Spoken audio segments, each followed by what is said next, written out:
Hi, I'm Lauren North, TechSmith's newsletter editor, and for the last 5.5 years, I've had the privilege of writing the TechSmith news you can use.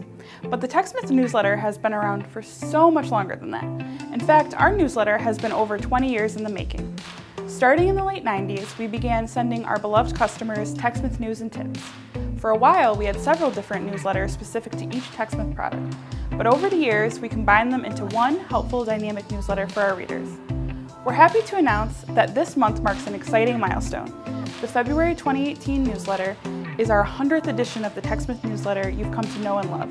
This is a tremendous achievement, and it wouldn't be possible without awesome readers and customers like you.